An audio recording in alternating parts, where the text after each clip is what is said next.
Добрий день всім. Вітаю вас на нашому інформаційному. Good morning, everybody. Welcome to our information hub. I'm Olga Tamanova, and I'll tell briefly about the schedule of our press briefings for today. At 11:30, we'll have Denis Trigubov with us, head of medical department of the National Guard of Ukraine, and we'll talk about the medical support for the National Guard of Ukraine in wartime. 2:30 p.m. we'll have Alexander Motuzianik with us. Kanal Motuzianik is a spokesperson of the Ministry of Defense of Ukraine. He'll tell us in more detail about the situation at the front. And right now in our studio we have Yuriy Shchyhol, head of State Special Communication Service of Ukraine, and we will discuss with Yuriy the information siege, so to say, in particular Kherson and Kherson Oblast, which on April 30 has been cut off Ukrainian communications. You're welcome.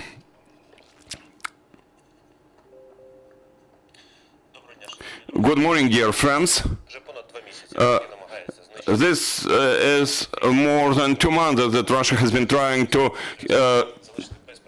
eliminate Ukraine and its infrastructure, civilian infrastructure, including communications, to leave our citizens, our residents, without real information about the development of events and war in our country. We saw several attacks against leading Ukrainian media, Ukrainian TV channels. We saw how Russian occupiers have been destroying the infrastructure of TV and radio broadcasting. More than 20 facilities of the state radio communications and TV concern have been physically destroyed. On the 3rd of May, shelling destroyed the electricity supply of radio and TV channels in the city of Lviv. In several hours our people have restored it. We saw what happened to telecommunications infrastructure in Irpin and Bucha when those territories were occupied. Last week, residents of Kherson Oblast and some part of Zaporizhia Oblast have been cut off communications because of shelling. The fiber optic network has been damaged and electricity supply has been broken for switching stations in the city of Kherson. This has been yet another attempt of our enemy to destroy the national communications and leave our citizens without true information. The enemies are still thinking that they can fool around Russian people, Ukrainian people, like they're doing it with their Russian people. As of today, all mobile carriers have been using spare electricity supply channels and have restored their communications in the city of Kherson and Kherson Oblast. Several hours ago, landline communications have also been restored. So we can say that Kherson is Ukraine. We don't leave our citizens alone. We have been working on restoring communications. Believe me, it's difficult. Our professionals and mobile carriers staff have been working under shelling, and professionals from the whole industry have been working under shelling. More than 3 days they were waiting for some opportunity to get to that place where the cables were broken and to restore them, and today they managed to do it. Also, we have some information about possible switching of fiber optic lines and stations to Crimean channels. This would be a grave violation of international law. We have already applied to the ITU, International Telecommunication Union, to apply sanctions against the Russian Federation, take into account what they have been doing, up to removing them from the ITU as members.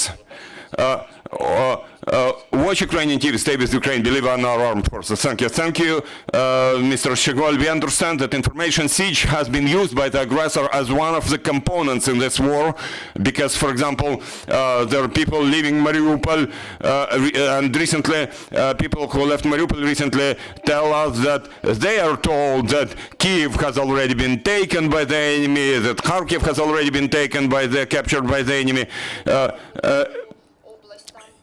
Is it possible to bring communications back to Zaporizhia Oblast, I mean the occupied territories, Berdyansk, Melitopol, Mariupol, or there is no chance to do it at the moment? At the moment, this is an example like how they change the connections of those switching stations. They take control of those switching stations and they supply internet from Russian Federation, which is completely under their control, and they try to deprive Ukrainians of information about what is happening in our country. Immediately after liberation of those territories, or immediately after those carriers get access to the infrastructure, connection to Ukraine will be restored by our people. Thank you. Dear colleagues, dear journalists, you are welcome to ask your questions. Please speak into the microphone. And share information with us. Can you confirm with me whether the mobile phone signal, if across Kherson area, has become international roaming? And I'm not sure is happening like this because this is the legal issue for the sovereignty of the state. Thank you. Дякую за запитання. Thank you for your question. Today, all mobile operators, all mobile carriers have restored, all mobile connections in city of Kherson and Kherson Oblast are Ukrainian connections, and they are charged as Ukrainian connections. There are facts when local providers start collaborating with occupiers and then they reroute their traffic to Crimea. That's what I said. That's violation of international law, and we'll make every effort, take every step to stop such activities of the Russian Federation. Thank you. Any more questions, dear friends? No more questions. Thank you, Yuriy. Thank you for finding time to join us. Stay with us. Sorry, one more question.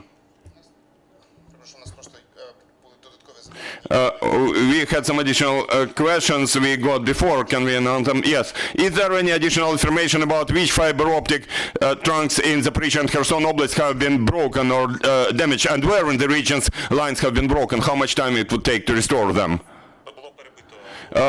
Fiber optic line has been cut between Kherson and Mykolaiv, about 20 kilometers from city of Mykolaiv. There was shelling all the time, and our armed forces, our artillery pushed the enemy back, and our professionals and providers' professionals managed to restore provision of information to Kherson. The second question about the attack against Viasat. Has there been any additional evidence that there was Russia behind that attack against Viasat? At the moment, there was an investigation going on about that cyber incident, and based on the results, there will be an additional announcement. And now, as of today, full functioning of Viasat and Encasat satellite has been restored, and services are provided to full extent. Elon Musk promised and sent Starlink satellite terminals to Ukraine by the end of February. Does Starlink actually help in those areas where communications have been broken, or this is mostly a marketing effort? This is the latest technology in telecommunications, and thanks to Mr. Musk and the whole team, we have provided communications, especially during the very first days when it was actually pretty much impossible because of permanent shelling. We have still maintained communications in those regions where there were no communications. And today, believe me, even in those parts where there are no normal communications, like part of Zaporizhzhia Oblast, part of Donetsk Oblast, which have been occupied, Starlink works, and it helps our military communicate to the commanders and the leadership. For several days running, there have been attacks against Ukrainian railways online ticketing system. What do you think is the purpose of Russian hackers? Like, as always, their purpose is to destroy Ukraine and to make as much damage as possible against Ukrainian people and Ukrainian state. But today, the service has also been operating to full scale. Our specialists, jointly with those of the Ukrainian railways, have restored it during the day.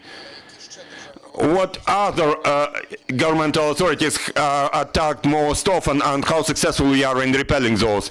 Those are questions we collected before your briefing. Almost all state governmental authorities, but mostly occupiers are concerned about logistics, transportation, energy sector, what supports the civilian infrastructure and everyday life of our country. They try to make as much damage as possible. This is not war against armed forces. This is war against Ukrainian civilians, Ukrainian people. We mentioned it many times. Whether lay Ukrainians become victims of hackers, what are attacks of Russians against lay residents, lay citizens. Access to private phones and private computers of citizens is one of the attack vectors. They try to obtain information they try to obtain personal data, passwords, access data credentials to access governmental registers and the whole infrastructure using private applications you as citizens are using. So please use apply cyber hygiene rules, watch over your mobile phones, use as much authentication tools as possible, and watch and prevent your phone from becoming the enemy's tool. Mr. Shchyhol, what's the general situation about cyber attacks recently? Has there been any increase? What is the trend? Since the beginning of this war, the number of cyber attacks has increased virtually 3 times compared with the last year. That said, recently their number has not decreased, but their strength has much lowered because the enemy now has been thinking about protecting their infrastructure. First of all, we decently push them back. I can say that we have the very first country worldwide which has survived the cyber war and won in it. We have a huge number of professionals who joined efforts to defend our country. Thank you. Any more questions? Thank you, Mr. Shchyhol. Thank you for joining us. Dear friends, stay with us. Our next briefing will be with the medical branch of the National Guard of Ukraine. You're welcome.